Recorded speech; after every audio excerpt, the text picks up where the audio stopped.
Hello बच्चों आज आपकी कक्षा 8 गणित का सेट 2 का पेपर लाए हैं।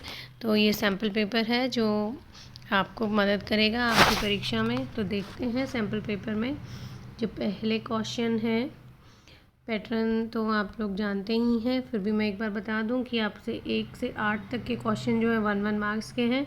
9वां और 10वां क्वेश्चन जो है आपके दोनों 2-2 मार्क्स के हैं। 11वां क्वेश्चन 3 मार्क्स का और 12वां क्वेश्चन जो है बच्चों 5 मार्क्स का है। ठीक है, तो अब हम इसका क्वेश्चन शुरू करते हैं। तो देखते हैं पहला क्वेश्चन। पहले क्वेश्चन में लिखा है गुणनफल ज्ञात करें। तो गुणनफल किस किस का ज्ञात करना है। 4p कोमा लगा के लिखा है -7p। तो देखें बच्चों, पहले तो इसे आप लिखें अच्छे से, 4p गुणा में -7p। ठीक है, इस तरह से लिखेंगे तो आपको आसानी हो जाएगी। अब देखें, अंक से अंक की गुणा करेंगे। 7 चौक 28, 7 के साथ माइनस का निशान है, माइनस का निशान लगा देंगे और p की p से गुणा करेंगे तो p का वर्ग आ गया, p का स्क्वायर। ठीक, तो इस तरह से हमारा आंसर आ गया -28p², जो कि आपके सेकंड पार्ट में आंसर दिया हुआ है। ठीक है, तो पहले का जो आंसर होगा आपका वो होगा दूसरा भाग। अगला देखें, घनाभ का आयतन। घनाभ का आयतन का सिर्फ सूत्र पूछा गया है। तो सूत्र जो होता है घनाभ का आयतन का, लंबाई गुणा में चौड़ाई गुणा में ऊंचाई, ये ख वाला। ठीक, इसके बाद है अगला ज्ञात करें। ज्ञात करें, इसमें दिया हुआ है हमारे पास 3 + 4 और इसके ऊपर जो पावर लगाई है वो है 0। तो देखें बच्चों, पहले जो ब्रैकेट है उसको हल करेंगे। 3 + 4 यानी 7, तो 7 की 0। तो हमें पता है जो सूत्र होता है कि a की पावर अगर 0 है तो उसका मतलब 1। तो यहाँ a हमारा 7 हो गया है ना, तो 7 की पावर 0, तो आंसर आ गया 1। तो इसका आंसर हो गया आपका 1। ठीक है, इसके बाद अगला देखते हैं। अगले क्वेश्चन में लिखा है आयत के क्षेत्रफल का मान ज्ञात करें जिसकी भुजा 10 m और 5 n है। तो देखें, एक भुजा आयत जो होता है उसमें एक भुजा लंबाई वाली होती है और एक भुजा उसकी होती है चौड़ाई वाली। ठीक है, तो आयत जो है उसका जब सूत्र निकाला जाता है तो उसका क्षेत्रफल का सूत्र होता है लंबाई गुणा में चौड़ाई। तो यहाँ पर लंबाई हमें दी हुई है 10 m और चौड़ाई दी हुई है 5 n। तो इनको गुणा करके लिख देंगे। तो देखिए आंसर अंक की अंक से गुणा करेंगे, 10 की 5 से करीब 50 m और n साथ में आ जाएगा 50 mn। तो इस तरह से आंसर आपका तीसरा वाला। अब देखते हैं अगला क्वेश्चन। अगले क्वेश्चन में लिखा है संख्या दी हुई है, उसका मानक रूप हमें बताना है।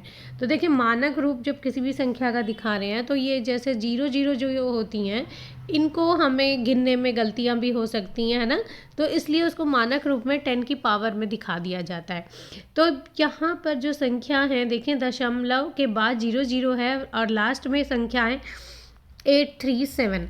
तो जो दशमलव ये के बाद दशमलव के बाद जितनी भी 0 है पहले हम उन्हें काउंट कर लेंगे। तो कितनी हैं देखते हैं, 1 2 3 4 5 6 7 8, 8 है इसके आगे। ठीक है, और एक हम ये अंक भी ले लेंगे तो 9 हो गए, है ना। तो हम यहाँ 8 के बाद दशमलव लगाएंगे और 10 की पावर में हम इसको व्यक्त करेंगे। तो देखें, 8 तो 8 हमारी 0 थी और एक 9वां अक्षर हमारा 8 हो गया, तो 10 की पावर 9 हो गया। अब ध्यान दें बच्चों, यहाँ पर ये इसके आगे हैं 0, तो इसलिए यहाँ आंसर में हम -9 लगाएंगे, है ना। अंक के आगे वाली जो 0 हैं उनके लिए हम माइनस का निशान लगा देंगे। तो इस तरह से ये आपका आंसर आ गया। ठीक है, और ये आंसर है आपके ग भाग में, तो ये आप लगा लें। इसके बाद अगला क्वेश्चन देखते हैं। अगले क्वेश्चन में लिखा है कि एक पदी को एक पदी से गुणा करने पर हमेशा, देखो एक पद वाला, मान लो आप 2 को गुणा कर रहे हैं 4 से, है ना। तो ये भी एक पद है, ये भी एक पद है, तो हम कितना आएगा 8। तो ये भी तो एक पद ही हो गया, है ना। तो इसी तरह से अगर मान लो हम 2x लिख दें और यहाँ 4y लिख दें तो ये x y इसके साथ फिर भी आ जाएगा, तो भी ये एक ही पद रहेगा। ठीक है, तो हमेशा हमारा आंसर क्या आएगा, एक पदी को एक पदी से गुणा करने पर एक पदी ही आएगा। ठीक, तो इसका आंसर आपका हो गया एक पदी, जो कि आपके ख भाग में दिया हुआ है।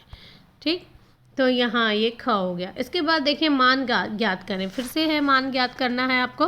तो देखिए इसमें जो लिखा है 3 - 1 + 4 - 1 + 5 - 1 की पावर है 0। तो इस सारे की पावर है 0। ठीक है, तो अब देखें बच्चों, जैसे ऊपर करा था पहले ब्रैकेट को हल करना है हमने।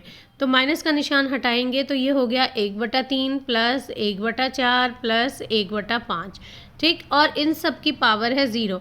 तो इसको हम अब वैसे तो सीधा जिसकी की भी पावर 0 दी होती है वो 1 हो जाता है, पर फिर भी हम इसे हल करके देखेंगे। तो इसको हल करेंगे तो आप इसका लघुत्तम लेंगे 3, 4, 5 का, तो 60 आएगा, ठीक है। और 60 को फिर आप नीचे वाले से भाग करेंगे और ऊपर वाली संख्या से जब गुणा करेंगे तो इस तरह से आपका यहाँ 20 आ जाएगा। और फिर यहाँ 4 से भी इसी तरह से करेंगे तो यहाँ आ जाएगा 15, और यहाँ 5 के साथ जब करेंगे तो 12 पंजे 60, तो यहाँ आ जाएगा आपका 12, ठीक। तो इस तरह से इन सब को फिर जोड़ेंगे तो आपका आया 47/60 की पावर 0, ठीक। अब जिसकी पावर 0 है तो उसका मतलब 1, तो बच्चों इसका आंसर आपका क्या हो गया 1। तो ध्यान दें बच्चों, इसमें अलग अलग से आपने इनका मान नहीं लिखना है कि इसकी भी पावर 0 इसकी भी पावर 0, ऐसे नहीं करेंगे। इसका टोटल जो आपका आएगा वैल्यू वो 1 ही आएगा, ठीक है। तो यहाँ पर आंसर आपका 1 आएगा। इसके बाद अगला देखते हैं हम। अगला क्वेश्चन है, किसी बर्तन में भरी गई वस्तु की मात्रा उसकी धारिता कहलाती है। ये बिल्कुल सत्य बात है, तो यहाँ पर आपके सत्य पे आंसर आ जाएगा, ठीक।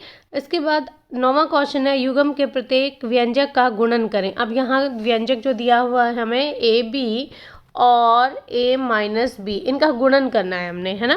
तो गुणन करना है तो क्या करेंगे, हम एक को ब्रैकेट में ले लेते हैं इस तरह से। एक बार फिर से लिख लेते हैं इसे साफ से। तो ये देखें, यहाँ पर है हमारा AB और हम इसको गुणा करके ब्रैकेट में लिख के A-B। अब हमने इसको पूरे को गुणा करना है। तो देखें, जो पहले AB है उसको एक बार A से गुणा करेंगे पहले, तो AB गुणा में A, फिर ये माइनस का निशान, और फिर AB को B से भी गुणा करेंगे तो AB गुणा में B, ठीक है। मतलब जो बाहर आपकी जो भी पद लिखा हुआ है उसको अंदर वाले ब्रैकेट के सभी पदों से आपने गुणा करनी है, ठीक। तो इस तरह से ये हमने लिख लिया। अब देखें, ये A है और ये भी A है, तो A का वर्ग हो गया और B को ऐसे ही लिखेंगे। जितने A हैं वो हमने काउंट करके लिख दिए हैं। अब माइनस, अब यहाँ देखें A तो एक ही है, दोनों में नहीं है, तो A, और B 1 और 1 2 हैं, तो B की पावर 2। यहाँ पर क्या होता है, जब भी गुणा हो रहे होते हैं तो ऊपर की शक्ति जो होती है बच्चों वो जुड़ जाती है। तो B की शक्ति 1 है और इसकी भी 1 है, तो इसलिए ये 2 आ रहा है, ठीक है। यहाँ पर आपने ऐसे, मैं आपको सिर्फ जल्दी के लिए कि आपको आसानी से समझ आ जाए इसलिए इस तरह से बता रही हूँ। वैसे जो रूल है वो यही कहता है कि जो भी हमारे पास जब संख्याएं सेम होती हैं, जैसे मान लो आपकी A की शक्ति 1 है और उसके बाद गुणा करके आप A की शक्ति 1 है, इस तरह से, तो इसमें 1 + 1 जब भी गुणा अंक हो रहे हैं और तो उनकी शक्तियाँ आपस में जुड़ जाती हैं। तो सिर्फ यहाँ पर यही किया गया है, ठीक। तो इस तरह से जो आपका आंसर आ गया बच्चों वो आ गया AB, A का स्क्वायर आएगा पहले, फिर -AB का स्क्वायर, इस तरह से ये आपका आंसर आ जाएगा। इसके बाद 10वां क्वेश्चन जो है, मान ज्ञात करें। यहाँ पर क्वेश्चन ही लिखा है, चलो हम लोग लिख लेते हैं कोई भी एक क्वेश्चन। जैसे मान लो आपकी बुक में क्वेश्चन दिया हुआ है कि आज हम लोग क्लास में ही कर रहे थे, वही लिख लेते हैं, है ना। 3 की शक्ति 0 + 4 - 1 गुणा 2 की शक्ति 2, ठीक है। अब इसको हल करना है आपने, तो एक बार फिर से हम लोग लिखते हैं इसको अच्छे से। यहाँ पर जो आपका क्वेश्चन बन गया वो है 3 की शक्ति 0 + 4 की शक्ति -1 ब्रैकेट में और गुणा 2 की शक्ति 2, ठीक है। तो अब देखें, यहाँ पर पहले तो ब्रैकेट को खोलेंगे तो 3 की शक्ति 0 है, तो सीधा सा यहाँ पर आपका 1 हो गया, प्लस 4 की शक्ति -1, तो ये हो गया 1/4, और इसको ऐसे ब्रैकेट में लिखेंगे, और 2 की शक्ति 2 यानी कि 4, ठीक। तो इस तरह से अब यहाँ ब्रैकेट वाले का पहले लघुत्तम लेंगे, ये 4 इसका लघुत्तम आ गया, नीचे 1 रख के आप इसे हल कर सकते हैं। तो यहाँ आपका आ जाएगा 4 + 1 और गुणा में ये 4। तो इसको हल करेंगे आप, जैसे ये 4 + 1 जो है ब्रैकेट में आपका, पहले इसको हल करेंगे तो ये हो गया 5/4, और ब्रैकेट अब हटा देंगे और गुणा में 4, ठीक। तो अब यहाँ पर आपका क्या हो गया, 4 से ये 4 कट गया और आंसर आ गया आपका 5, ठीक। तो इस तरह से ये 10वां क्वेश्चन जो है इसका आंसर आ गया आपका 5, ये इस तरह से आप पूरा करेंगे, ठीक है। तो यहाँ क्वेश्चन लिख लें आप, कोई भी क्वेश्चन जो आपके 10.1 में दिए हुए हैं वो आपने सभी हल करके देखने हैं। ये वहाँ से कोई भी क्वेश्चन आप लेके प्रैक्टिस कर सकते हैं, ठीक है। इस तरह गुणा में 2 की 2। अब अगला क्वेश्चन देखते हैं। एक ऐसे घनाभ की ऊंचाई ज्ञात कीजिए जिसके आधार का क्षेत्रफल 180 सेंटीमीटर और जिसका आयतन 900 सेंटीमीटर क्यूब है। तो बच्चों देखें, इस क्वेश्चन में जो आपका दिया हुआ है, जो दिया है उसको पहले लिख लेते हैं। हमारे पास जो दिया है घनाभ का क्षेत्रफल है ना, तो ये घनाभ का क्षेत्रफल जो है, आधार का क्षेत्रफल वो है 180। तो क्षेत्रफल जो घनाभ का दिया हुआ है आधार का वह है हमारे पास 180 सेंटीमीटर स्क्वायर। और दूसरा है घनाभ का आयतन, तो आयतन भी दिया हुआ है, आयतन दिया है 900 सेंटीमीटर क्यूब, ठीक। अब हमारे पास इसका सूत्र होता है, घनाभ के आयतन का सूत्र जो है घनाभ का आयतन। तो घनाभ के आयतन का सूत्र जो होता है वह है हमारे पास कि घनाभ का जो आधार का क्षेत्रफल है गुणा में घनाभ का जो ऊंचाई है वो, ठीक है। तो ऊंचाई यहाँ पे क्वेश्चन में दी हुई नहीं है, हमें ऊंचाई निकालनी है, तो ऊंचाई को बाहर लिख लेंगे। तो हमारे पास जो बच जाएगा वो बच जाएगा आयतन बटे में क्षेत्रफल, आधार का क्षेत्रफल होगा यहाँ पर, ठीक है। तो इस तरह से आयतन जो है क्वेश्चन में दिया हुआ है, क्वेश्चन में जो आयतन दिया हुआ है बच्चों वो कितना है 900। तो हम लोग लिखेंगे 900 बटे में 180। तो इसको आप काट लेंगे, फिर 0 0 कट गई, ठीक है। और ये 18 से कट जाएगा, 5 पे आ जाएगा और आंसर आ गया 5 सेंटीमीटर सीधा, ठीक है। तो इस तरह से ये आपका क्वेश्चन सॉल्व हो जाएगा। इसके बाद अगला क्वेश्चन देखते हैं। अगले क्वेश्चन में जो लिखा हुआ है कि यहाँ पर आपने मान ज्ञात करना है